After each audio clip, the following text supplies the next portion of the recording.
And subhanAllah, we have our dear guest, our new dear brother, addition to the ummah of Muhammad sallallahu alayhi wasallam, which we, inshallah, will go through sort of the process. That he just accepted Islam, alhamdulillah, here at Masjid al-Azhar, Albayan Studios. May Allah subhanahu wa ta'ala accept him.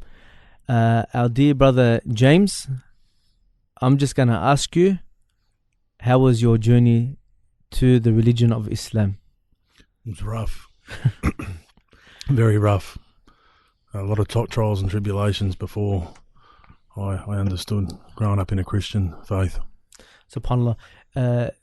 James, obviously now, alhamdulillah, from a few moments ago, before you came in, SubhanAllah, you weren't a Muslim, but you had the intention, which is the most important. Alhamdulillah, you sat with myself and Sheikh Khalid, and alhamdulillah, you made the shahada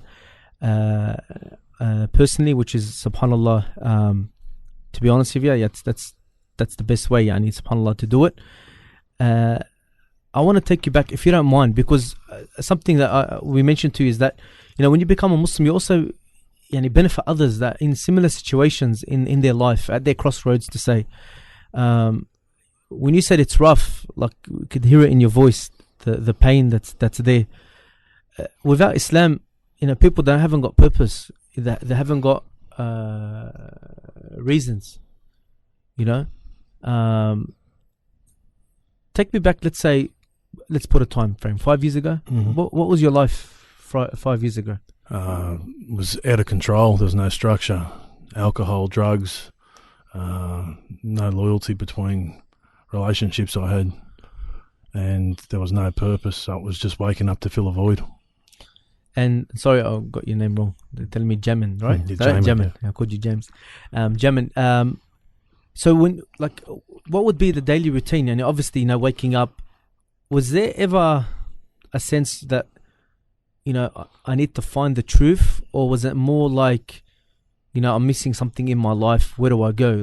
Was there something in the, because, coming from obviously someone that's born a Muslim, we raised upon faith, raised to always, believe and so forth from a childhood. So it's sort of embedded into us, even though we believe that every child is born on as a Muslim, but then his parents, as he grows up, they change his faith. What is it growing up or not having that faith inside? Are you looking for answers in a sense where you're trying to find the truth, or are you just sort of a person lost, not knowing what to do? I think I found the truth. What I did was become stagnant in my beliefs, what I was taught from a child. I was raised in a religion that didn't make any sense to me, that I always had certain questions that could never be answered properly. A good example of that was the Old Testament not talking to the New Testament, like I spoke to you about. There was a whole range of things that used to just keep me baffled, and that's when I lost that faith and the faith. That's when I started to lose control of my life. And I can assume the losing control, we're talking about drugs, we're talking about every day, alcohol every day. And this is not a problem with just Jamin. It's very widespread. If they say one in 5 or 1 in whatever, so Australians have tried some type of drugs, and the amount of alcohol that's consumed, it's a common problem, and it's becoming like pretty much like a lifestyle for people. At what point did you realize this is not life? What did something happen for you to realize that this is not life? Was it, some people talk about a sign. Was it like a sign from the heavens to say, or was it one day you woke up and said, nah, I'm not going to die like this, I'm not going to live my life? Was it a near-death experience? Yes, it was. Where was the turning point? Like I said, it was always something that I wanted to get involved in, but I always had other agendas at the time. When I lost my family recently, 7 months ago now, and I tried taking my life, I woke up in the Royal Prince Alfred Hospital and I stabbed myself. And I realised that there was more to life. And when I woke up from that, I thought I need to have a real turning point. So I've got a scar from my belly button to my chest now. And that's a reminder every day that I couldn't be here with my children. And I couldn't be here to live a life that God actually wants me to live. and teach me children. So that's why I'm here. So I think like that's a topic people don't like. We, as they say, we don't necessarily have every day we're able to, ask someone that, I would say attempted a suicide or attempted to end their life, and actually say God gave you a chance because obviously you had a reason, but after that you value life more. Completely. So what, when obviously you woke up and you realized that you're still alive and you're still here, that was the point you said, what, I need to find answers. It's a crossroads. And was it part of your life that time? Did you know about Islam, or was that the point where you said, okay, I'm going to start? I've known about Islam now for 7 years, I reckon. But I've always been 50-50, foot in, foot out, foot in. I'd go to the mosque here, I'd go to the mosque there. This is the point of my life now, in mid-30s, where it's time to make a change, and a complete change, and give myself. SubhanAllah. If you one day you will get to reading more, obviously, about the companions, the men around the messenger, and you'd find that a lot of them had very rough lives before Islam. In particular, you would read some of them, you would equivalate or put them at the same level, equivalence of, like living a gangster life where they would raid caravans. They would kill people, they would be harmed, their families would be killed. Like, it was always retaliations and things like that, and Islam stopped all that. And the skills that they had, they were used to benefit. Like, for example, it could be leadership skills.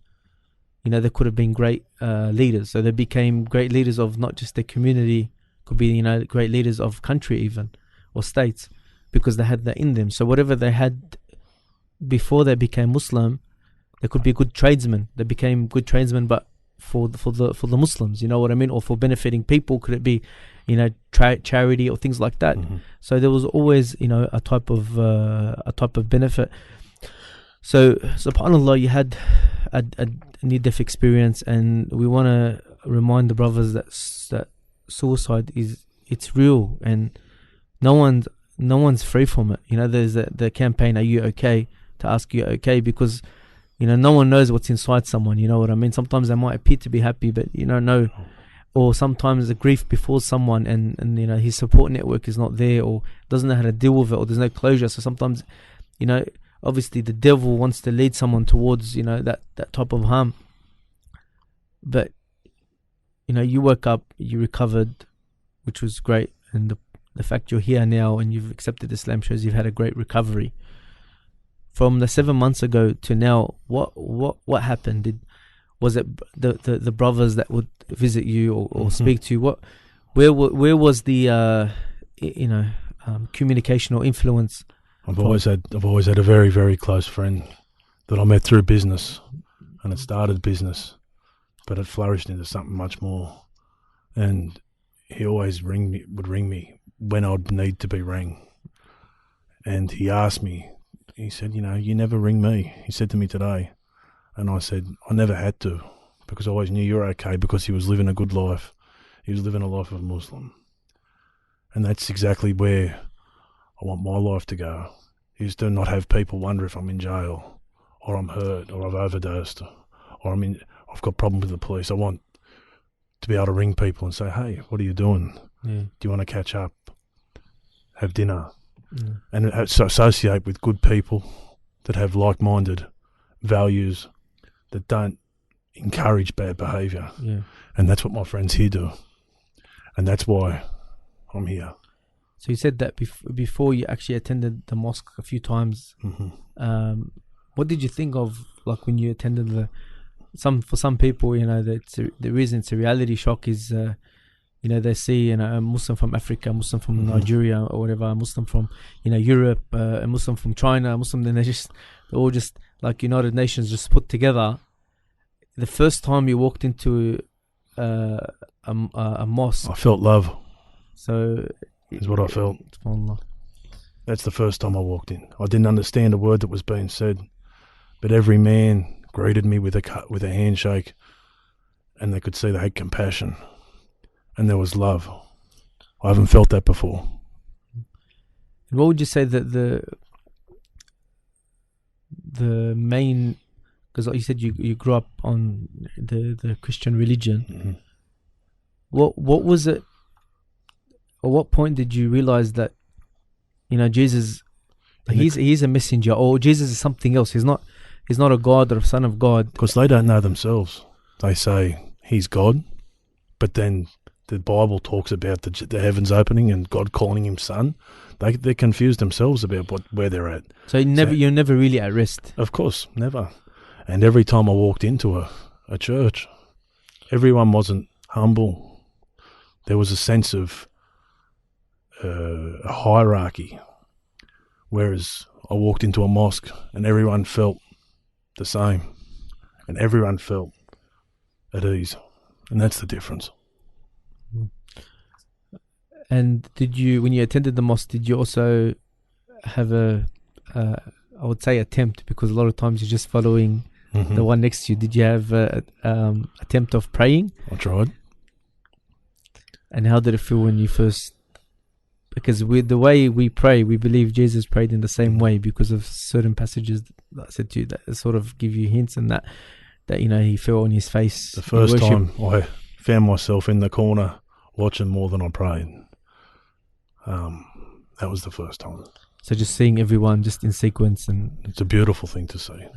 Well, who would be, like you said, your work colleague and things like that? Obviously they're the inspiration to Islam. Your life now, what's your inspiration of your life? Is it you've got children that they? Yes, I've got two young girls that I can see. All my Muslim friends, their children are proud of their fathers, and their wives respect their husbands. And that is exactly where I want to be. I want to have a wife that respects me for what I do. And I want my kids to love me and respect me.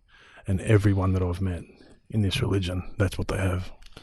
And we find that, those that raise, the Prophet Muhammad, says those who raise four daughters, and looks after them, take care of them, raise them upon Islam, and and nurtures them and things like that. That he will enter paradise. So then, some people don't have four. Some people have 3 daughters. They said, "Oh, Prophet, what about 3?" He said, "And 3."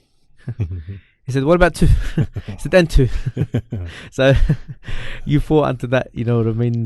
Daughters are a blessing. Daughters are a blessing. As you would know that if you had done a little bit of reading before Islam, one of the things that Islam stopped was bearing of daughters, because they would look at girls being born not to be a benefit to their tribe or to a clan. They wanted the son, and that she could be a dishonor to the tribe, so they would actually bury their daughters when they were born. And Islam came to as one of the things it stopped was the bearing of daughters, and if anything gave status to girls and women in Islam, as they are the mothers, and we believe they are also the educators of this religion. So where to from here? What obviously we spoke about you gave the shahada.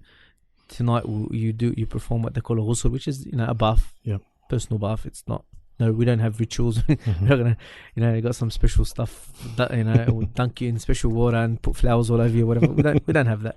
A person can make shahada in a room that's dark with no one in it. You know what I mean? Between him and his creator.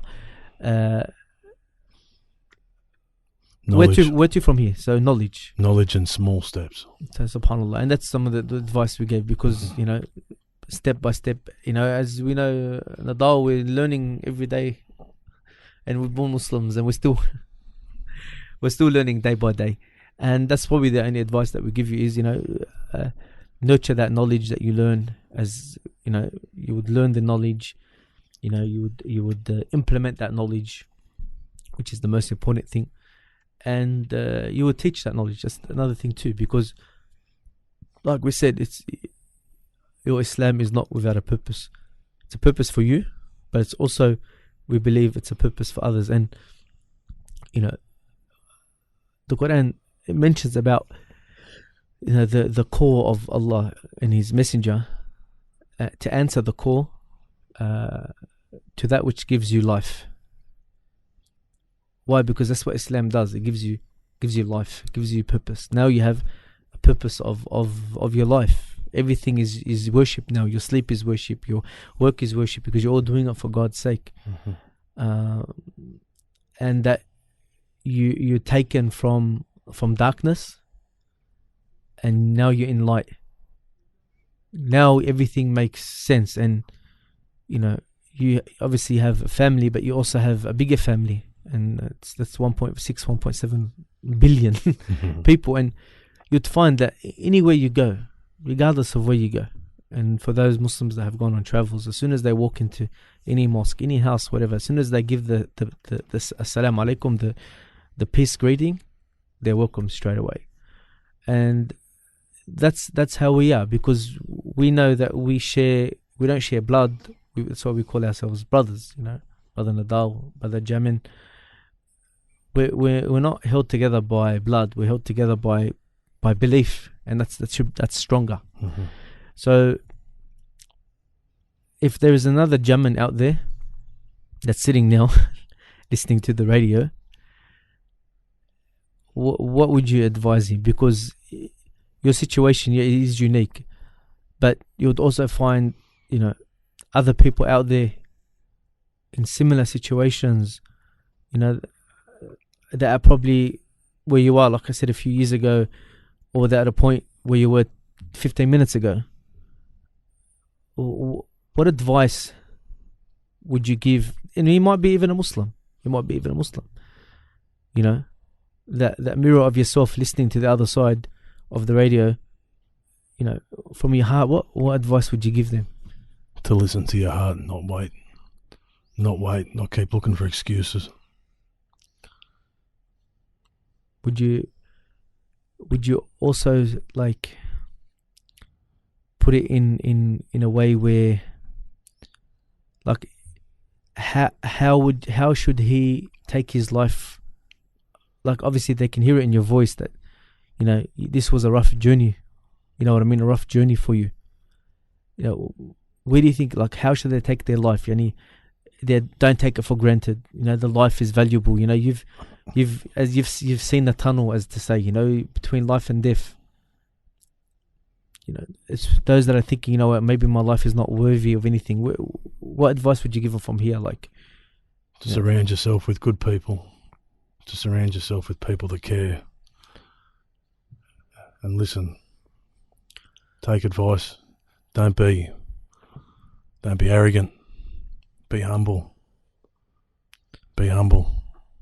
So sort of listen rather than talking, and because sometimes we hear advice and we don't want to take it, but as I say, advice is for free. You don't have to pay for it, and you can sit on it too. Meaning you can take it home and think on it, and you don't always have to push someone back.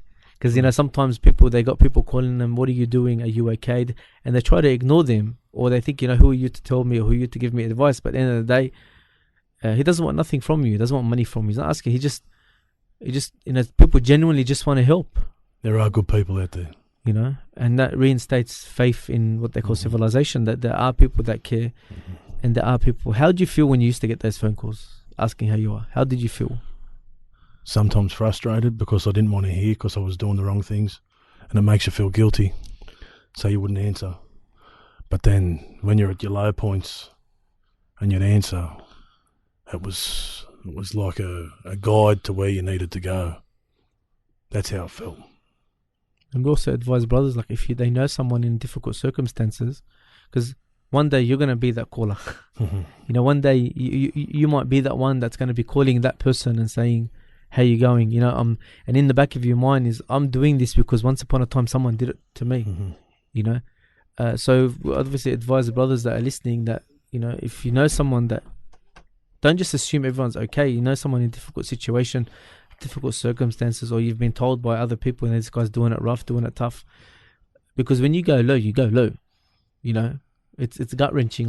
When you feel the whole world is You know what I mean? Falling apart. You can only help yourself. Yeah.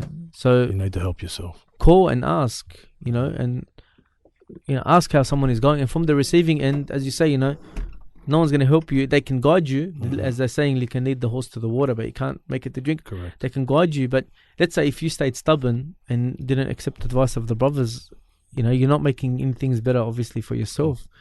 And we want to tell those that have children also to really think, because the children, they rely on you.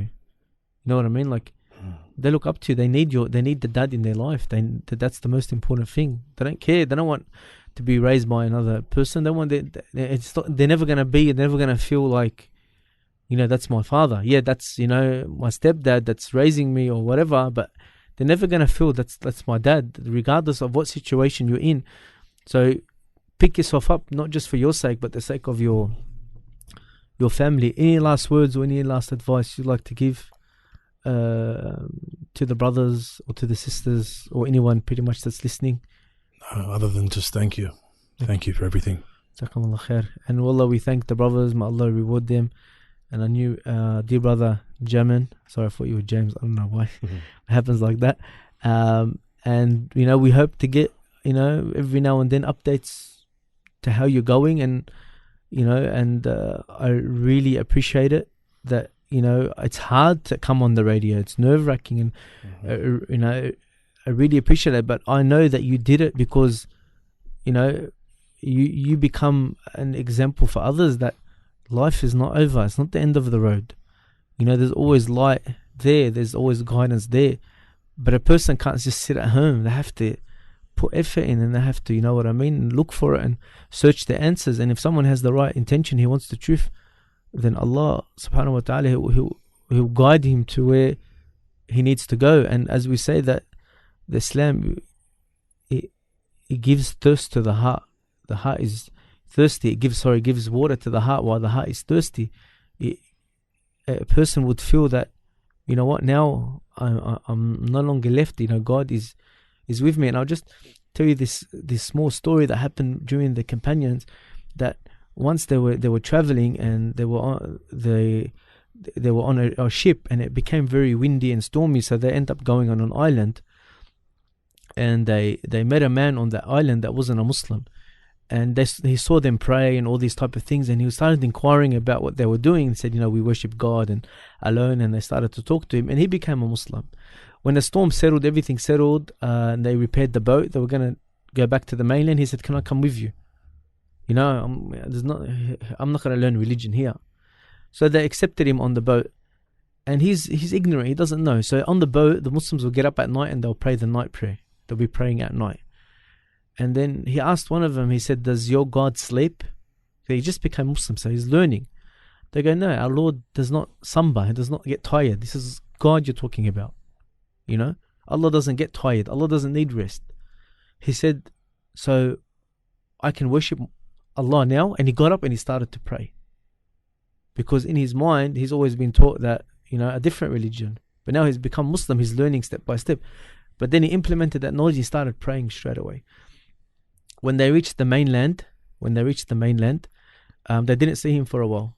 After a while, they saw him, and he looked a bit thinner than what he was, and he was like he was struggling to work and things like that. And they said to him, if you were in need, why didn't you ask us? We would have provided money to you. And he said to them, I would think to myself that I wasn't a Muslim. I wasn't a believer, but God still provided for me. I still had food. I still had sustenance. He said, but now I'm a believer. So for a second, do you think God will forsake me?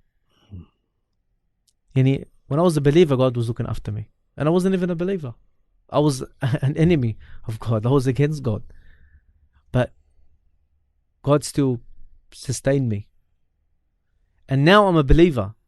Should I think for a second that God's not going to sustain me now? This is now when I should put my trust. So God sustains you for a reason, for a purpose. And hopefully, a lot of people realize that what their purpose is. Alhamdulillah that you have. And, I know there would be brothers that would love to hear, updates. So inshallah, every now and then we might get an update, see how you're going, and ask how are you. That's a good thing. And mashallah, the brothers will always be in touch. And I hope that you will be a help and support and guidance to a lot of people that were in your situation that are now, from people that are Muslim and people that are not Muslim, stuck. Okay, what do I do? And I think you really hit the nail when you said that's the reality, is who you surround yourself with. And the Prophet Muhammad gave the examples like someone who walks into a perfume shop, good friends. Even if he didn't touch nothing, he's still going to walk out smelling nice. But a person that walks into a blacksmith, even if he doesn't touch nothing, the fire will still burn him. He'll still get charcoal, still get burnt. Yeah. So even with bad friends, even if you're not involved in what they're involved in, but the fact that you're hanging around them, you're going to get burnt, meaning it's going to affect you. We thank you so much for coming on. We ask Allah subhanahu wa ta'ala to accept you and to bring you only happiness and benefit in this world and paradise in the hereafter. And we'll obviously end the program there. And like to say Jazakumullah khair to our listeners. And Jamin, thank you again for coming in. It's been great. It's been an honor. You've actually honored us. It's been great. It's been an honor. And we hope to hear from you soon. Thank you. Assalamu alaikum wa rahmatullah. Albayan Radio, the voice of Ahl Sunnati wal Jama'ah.